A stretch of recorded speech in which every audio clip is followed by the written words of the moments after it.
ওম নমঃ শিবায়। হর হর মহাদেব। আগামী সোমবার শ্রাবণ মাসের প্রথম সোমবার, এছাড়াও অদ্য একাদশী এই সোমবারের দিনই রয়েছে। তো এই সোমবার তথা শ্রাবণ মাসের প্রথম সোমবারে মহাদেবের বিশেষ মাস বলে কিন্তু মনে করা হয় এই গোটা পুরো শ্রাবণ মাসকে।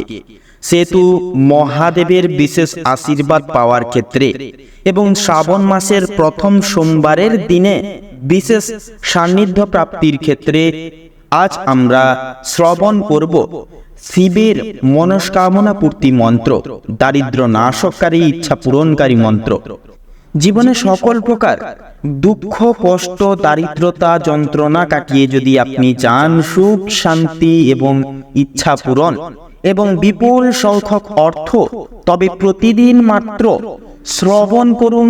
10 থেকে 15 মিনিট সময় বার করে শুনুন এই মহাপবিত্র এবং চমৎকারশীল শিব মন্ত্র, যা ফল বর্ষানো শুরু করবে এই শ্রাবণ মাসের প্রথম দিন থেকেই, অর্থাৎ প্রথম সোমবার থেকেই কিন্তু আপনাদের জীবনে আপনারা পরিবর্তন দেখতে পারবেন।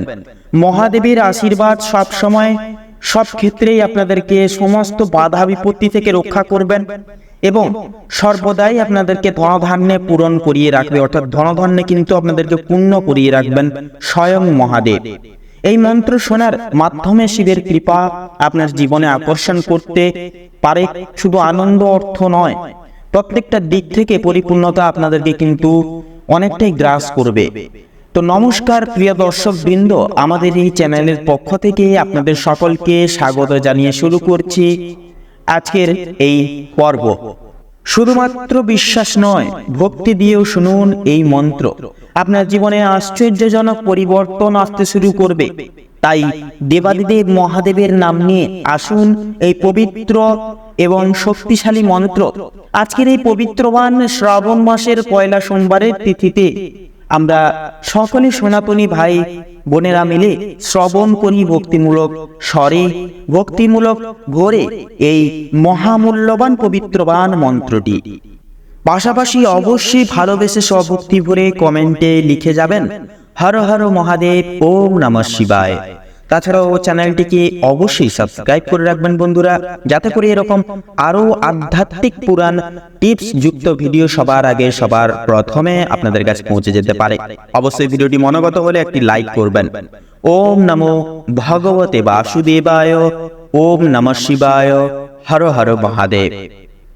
ওম শিবায় নমঃ, ওম রুদ্রায় নমঃ, ওম মহেশ্বরায় নমঃ, ওম বিরূপাক্ষায় নমঃ, ওম ত্রিপুরান্তকায় নমঃ, ওম শূলিনে নমঃ, ওম পশুপতয়ে নমঃ, ওম নীলকণ্ঠায় নমঃ, ওম হরিকেশায় নমঃ, ওম পিনাকিনে নমঃ, ওম শম্ভেব নমঃ,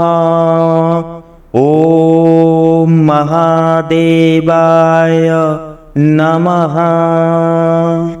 ওম শিবায় নমঃ, ওম রুদ্রায় নমঃ, ওম মহেশ্বরায় নমঃ, ওম বিরূপাক্ষায় নমঃ, ওম ত্রিপুরান্তকায় নমঃ, ওম শূলিনে নমঃ, ওম পশুপতয়ে নমঃ, ওম নীলকণ্ঠায় নমঃ, ওম হরিকেশায় নমঃ, ওম পিনাকিনে নমঃ, ওম শাম্ভেব নমঃ।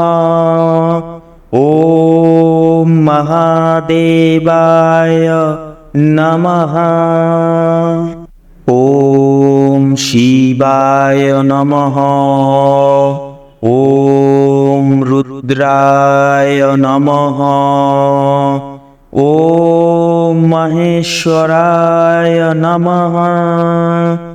ॐ विरूपाक्षाय नमः। ॐ त्रिपुरान्तकाय नमः। ॐ शूलिने नमः। ॐ पशुपतये नमः। ॐ नीलकण्ठाय नमः। ॐ हरिकेशाय नमः। ॐ पिनाकिने नमः। ॐ शाम्भेव नमः। ॐ महादेवाय नमः। ॐ शिवाय नमः। ॐ रुद्राय नमः। ॐ महेश्वराय नमः। ॐ विरूपाक्षाय नमः। ॐ त्रिपुरान्तकाय नमः।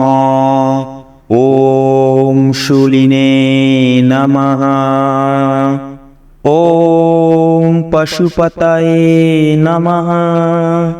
ॐ नीलकण्ठाय नमः। ॐ हरिकेशाय नमः। ॐ पिनाकिने नमः। ॐ शाम्भेव नमः। ॐ महादेवाय नमः। ॐ शिवाय नमः। ॐ रुद्राय नमः। ॐ महेश्वराय नमः। ॐ विरूपाक्षाय नमः। ॐ त्रिपुरान्तकाय नमः। ॐ शूलिने नमः। ॐ पशुपतये नमः। ॐ नीलकण्ठाय नमः। ॐ हरिकेशाय नमः। ॐ पिनाकिने नमः। ॐ शाम्भेव नमः। ॐ महादेवाय नमः। ॐ शिवाय नमः।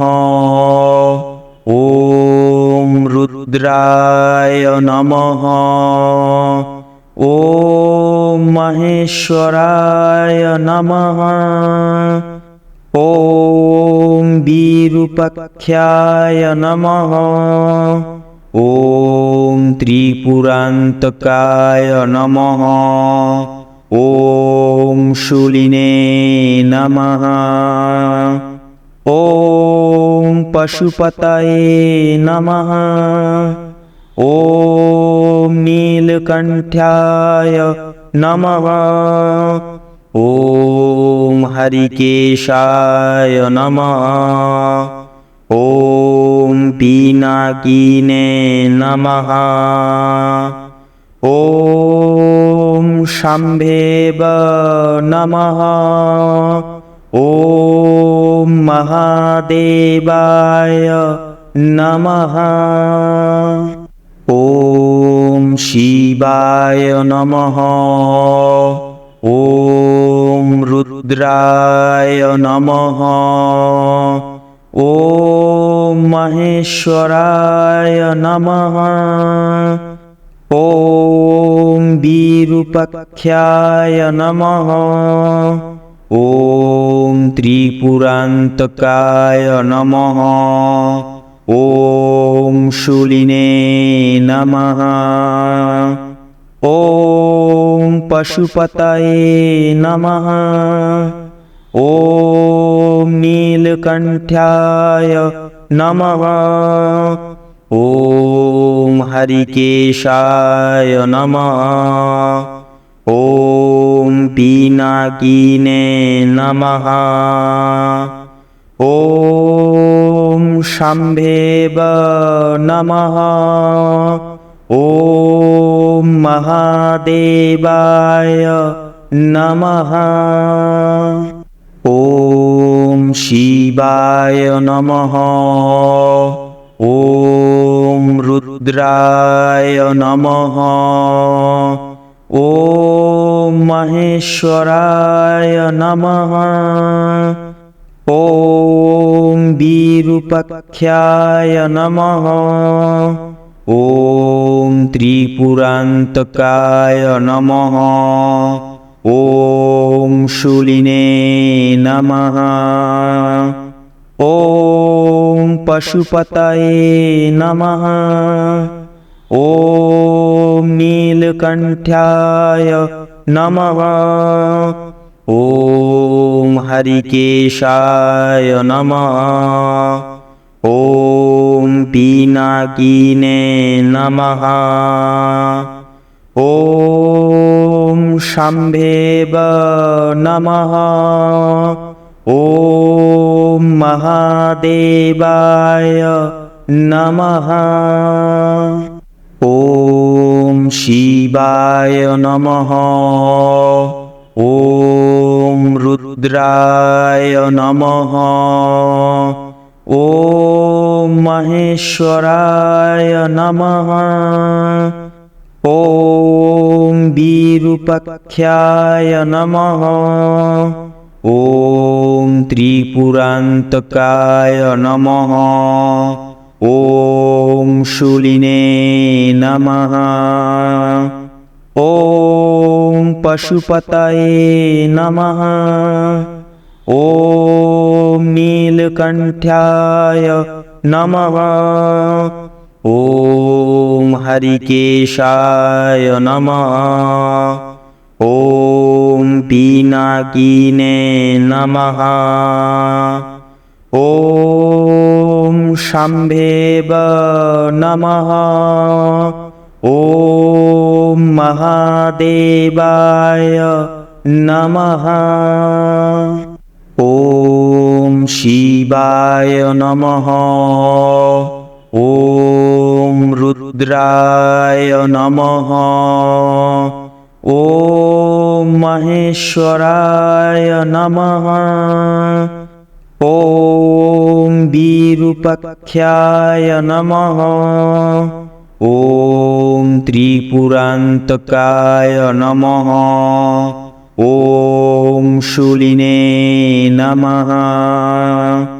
ॐ पशुपतये नमः। ॐ नीलकण्ठाय नमः। ॐ हरिकेशाय नमः। ॐ पिनाकिने नमः। ॐ शम्भेव नमः। ॐ महादेवाय नमः। ॐ शिवाय नमः। ॐ रुद्राय नमः। ॐ महेश्वराय नमः। ॐ विरूपाख्याय नमः। ॐ त्रिपुरान्तकाय नमः। ॐ शूलिने नमः। ॐ पशुपतये नमः। ॐ नीलकण्ठाय नमः। ॐ हरिकेशाय नमः। ॐ पिनाकिने नमः। ॐ शम्भेव नमः। ॐ महादेवाय नमः। ॐ शिवाय नमः। ॐ रुद्राय नमः। ॐ महेश्वराय नमः। ॐ विरूपाक्षाय नमः। ॐ त्रिपुरान्तकाय नमः। ॐ शूलिने नमः। ॐ पशुपतये नमः। ॐ नीलकण्ठाय नमः। ॐ हरिकेशाय नमः। ॐ पिनाकिने नमः। ॐ शम्भेव नमः। ॐ महादेवाय नमः। ॐ शिवाय नमः।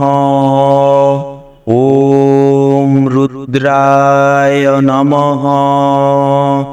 ॐ महेश्वराय नमः। ॐ विरूपाक्षाय नमः। ॐ त्रिपुरान्तकाय नमः। ॐ शूलिने नमः। ॐ पशुपतये नमः। ॐ नीलकण्ठाय नमः। ॐ हरिकेशाय नमः। ॐ पिनाकिने नमः। ॐ शम्भेव नमः। ॐ महादेवाय नमः। ॐ शिवाय नमः। ॐ रुद्राय नमः। ॐ महेश्वराय नमः। ॐ विरूपाक्षाय नमः। ॐ त्रिपुरान्तकाय नमः। ॐ शूलिने नमः। ॐ पशुपतये नमः। ॐ नीलकण्ठाय नमः। ॐ हरिकेशाय नमः। ॐ पिनाकिने नमः। ॐ शम्भेव नमः। ॐ महादेवाय नमः। ॐ शिवाय नमः। ॐ रुद्राय नमः। ॐ महेश्वराय नमः। ॐ विरूपाक्षाय नमः। ॐ त्रिपुरान्तकाय नमः। ॐ शूलिने नमः। ॐ पशुपतये नमः। ॐ नीलकण्ठाय नमः। ॐ हरिकेशाय नमः। ॐ पिनाकिने नमः। ॐ शम्भेव नमः। ॐ महादेवाय नमः। ॐ शिवाय नमः। ॐ रुद्राय नमः। ॐ महेश्वराय नमः। ॐ विरूपाक्षाय नमः। ॐ त्रिपुरान्तकाय नमः। ॐ शूलिने नमः। ॐ पशुपतये नमः। ॐ नीलकण्ठाय नमः। ॐ हरिकेशाय नमः। ॐ पिनाकिने नमः। ॐ शम्भेव नमः। ॐ महादेवाय नमः। ॐ शिवाय नमः। ॐ रुद्राय नमः। ॐ महेश्वराय नमः। ॐ विरूपाक्षाय नमः। ॐ त्रिपुरान्तकाय नमः। ॐ शूलिने नमः। ॐ पशुपतये नमः। ॐ नीलकण्ठाय नमः। ॐ हरिकेशाय नमः। ॐ पिनाकिने नमः। ॐ शम्भेव नमः। ॐ महादेवाय नमः। ॐ शिवाय नमः। ॐ रुद्राय नमः। ॐ महेश्वराय नमः। ॐ विरूपाक्षाय नमः। ॐ त्रिपुरान्तकाय नमः। ॐ शूलिने नमः। ॐ पशुपतये नमः।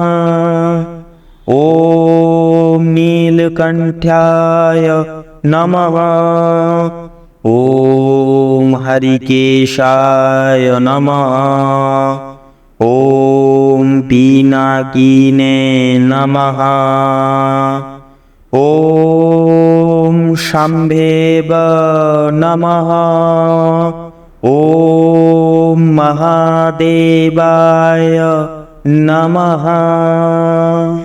ॐ शिवाय नमः। ॐ रुद्राय नमः। ॐ महेश्वराय नमः। ॐ विरूपाक्षाय नमः। ॐ त्रिपुरान्तकाय नमः। ॐ शूलिने नमः। ॐ पशुपतये नमः। ॐ नीलकण्ठाय नमः। ॐ हरिकेशाय नमः।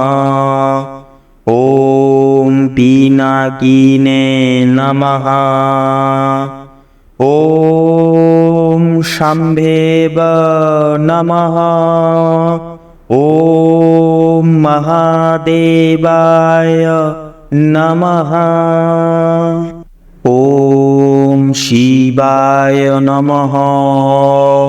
ॐ रुद्राय नमः। ॐ महेश्वराय नमः। ॐ विरूपाक्षाय नमः। ॐ त्रिपुरान्तकाय नमः। ॐ शूलिने नमः। ॐ पशुपतये नमः। ॐ नीलकण्ठाय नमः। ॐ हरिकेशाय नमः। ॐ पिनाकिने नमः। ॐ शम्भेव नमः। ॐ महादेवाय नमः। ॐ शिवाय नमः। ॐ रुद्राय नमः। ॐ महेश्वराय नमः। ॐ विरूपाक्षाय नमः। ॐ त्रिपुरान्तकाय नमः। ॐ शूलिने नमः। ॐ पशुपतये नमः।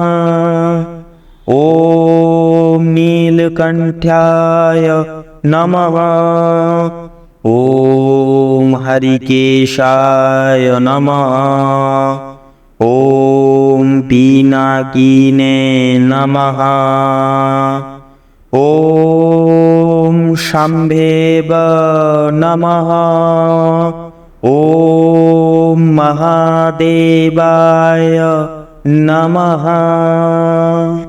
ॐ शिवाय नमः। ॐ रुद्राय नमः।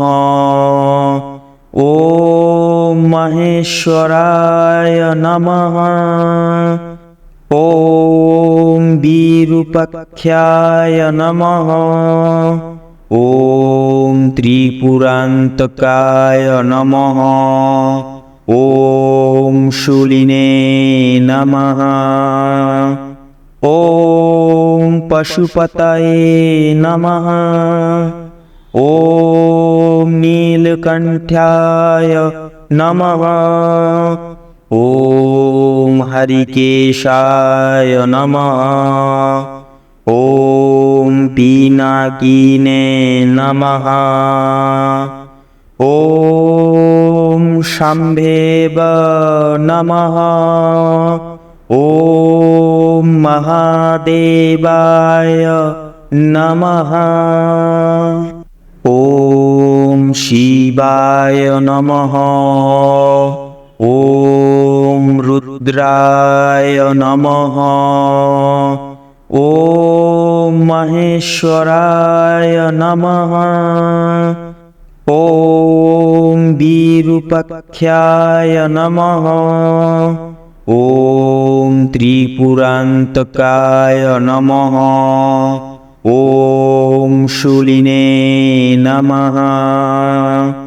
ॐ पशुपतये नमः। ॐ नीलकण्ठाय नमः। ॐ हरिकेशाय नमः। ॐ पिनाकिने नमः। ॐ शम्भेव नमः। ॐ महादेवाय नमः। ॐ शिवाय नमः। ॐ रुद्राय नमः। ॐ महेश्वराय नमः। ॐ विरूपाक्षाय नमः। ॐ त्रिपुरान्तकाय नमः। ॐ शूलिने नमः। ॐ पशुपतये नमः। ॐ नीलकण्ठाय नमः। ॐ हरिकेशाय नमः। ॐ पिनाकिने नमः। ॐ शम्भेव नमः। ॐ महादेवाय नमः। ॐ शिवाय नमः। ॐ रुद्राय नमः। ॐ महेश्वराय नमः। ॐ विरूपाक्षाय नमः। ॐ त्रिपुरान्तकाय नमः। ॐ शूलिने नमः। ॐ पशुपतये नमः। ॐ नीलकण्ठाय नमः। ॐ हरिकेशाय नमः। ॐ पिनाकिने नमः। ॐ शम्भेव नमः। ॐ महादेवाय नमः। ॐ शिवाय नमः। ॐ रुद्राय नमः। ॐ महेश्वराय नमः। ॐ विरूपाक्षाय नमः। ॐ त्रिपुरान्तकाय नमः। ॐ शूलिने नमः। ॐ पशुपतये नमः। ॐ नीलकण्ठाय नमः। ॐ हरिकेशाय नमः। ॐ पिनाकिने नमः। ॐ शम्भेव नमः। ॐ महादेवाय नमः। ॐ शिवाय नमः। ॐ रुद्राय नमः। ॐ महेश्वराय नमः। ॐ विरूपाक्षाय नमः। ॐ त्रिपुरान्तकाय नमः। ॐ शूलिने नमः। ॐ पशुपतये नमः। ॐ नीलकण्ठाय नमः। ॐ हरिकेशाय नमः। ॐ पिनाकिने नमः। ॐ शम्भेव नमः। ॐ महादेवाय नमः।